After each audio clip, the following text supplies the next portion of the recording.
గతంలో ఫస్ట్ దీని దారి చూపించింది మాత్రం ఒక ముత్తన్న గారు. ఆ ముత్తన్న గారు ఒక మాల సామాజిక వర్గం అయినప్పటికీ కూడా మేము మాదిగ సామాజిక వర్గం కాబట్టి ఆ రోజున్న మా యొక్క ప్రజలకు జరుగుతున్న అట్రాసిటీస్ కానీ మాకు లోన్స్ రాకుండా చేస్తున్న కొన్ని ప్రభుత్వాల మీద అనేక పోరాటాలు చేసినాం. అది దాదాపు 2000 అనుకుంటా, అది 1994లో మొదలైన నా యొక్క ప్రస్తావన. ఈ ప్రస్తావనను కంటిన్యూగా మేము ఎంఆర్పిఎస్ వైపు రావడం జరిగింది.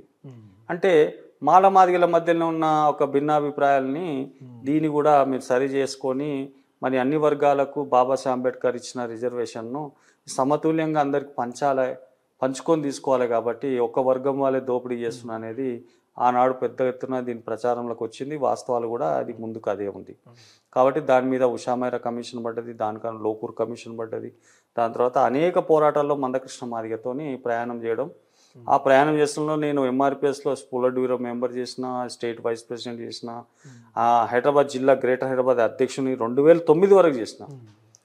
మేము అనేక పోరాటాలు గాంధీ భవన్ కానీ ఘటన కానీ, తర్వాత అసెంబ్లీలో ముఖ్యమంత్రి గారు ఉన్నప్పుడే లోపలికి వెళ్ళి గొడవ చేయడము అంటే నా నాయకత్వంలో జరిగింది.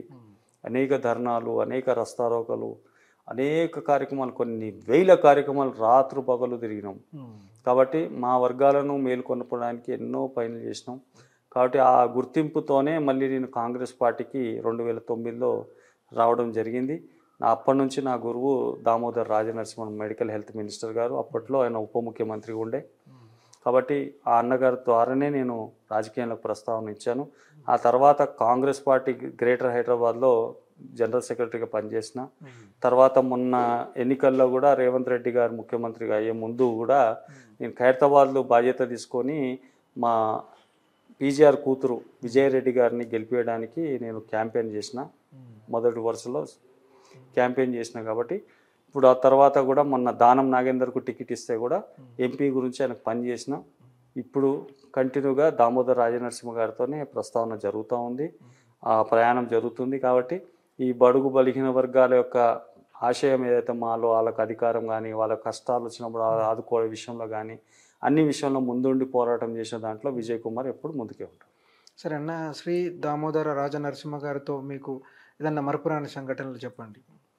దామోదర్ రాజనరసింహ గారు ఒక చారిత్రకమైన నిర్ణయం ఏంటంటే 2009 నుంచి ఆయనతో ప్రస్తావన మొదలైనప్పుడు మా గాంధీ భవన్లో చనిపోయిన పొన్నాల సురేందరు ఎంఆర్పిఎస్ నాయకులు చనిపోయారు. అప్పట్లో అగ్నికి ఆవుతయ్యారు. ఆ కుటుంబానికి ఆదుకోవడానికి నేను ఒక మాట చెప్పేసరికి ఆయన ఎంబడి ఒక్క నిమిషం కూడా ఆలోచన చేయకుండా గుడ్డిమల్కాపూర్ మార్కెట్లో వాళ్ళకు హోల్సేల్ షాపులు ఇచ్చాడు.